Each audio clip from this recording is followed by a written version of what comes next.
তওবা কাকে বলে, ঠিক আছে না, এটা আপনাদের সামনে একটু আলোচনা করি।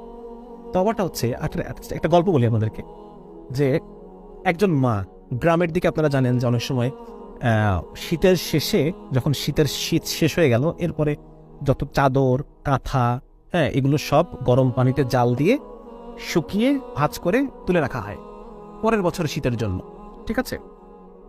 তো এরকম একটা সিনারিও চিন্তা করেন যে একজন মা রান্নাঘরে পানি জাল করছেন কাপড় মানে কাঁথাগুলো ধোয়ার জন্য বা সিদ্ধ করার জন্য।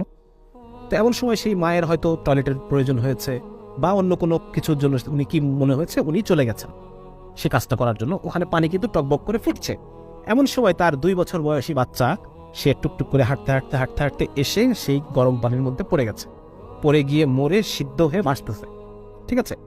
এখন ওই মা রান্নাঘরে প্রথম পা দিয়ে চুলার দিকে, মানে ওই পাতিলের গরম পানির যে পাতিল, সেই ডেকচি, সেদিকে তাকিয়ে এই মায়ের প্রথম ফিলিংসটা কি হবে?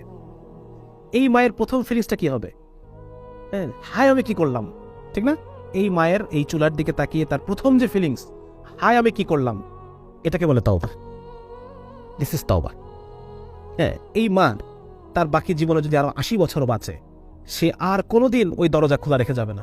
আল্লাহ তাআলা যদি এরপর তাকে আরো 100 সন্তানও দেন, ওই 100 সন্তানের ক্ষেত্রে সে আর কোনোদিন দরজা খোলা রেখে, গরম পানি চুলায় রেখে, রান্নাঘরের দরজা খুলে রেখে সে আর কখনো সেখান থেকে বের হবে না। বের হবে না। তাহলে এই যে অনুভূতি, হায় আমি কি করলাম, হায় আমি কি করলাম, হায় আমি কি করলাম, এই অনুভূতিটাকে বলে তওবা। এবং এই কাজ আমি আর জীবনে কখনো করবো না, ঠিক আছে না? এটা হচ্ছে তওবা।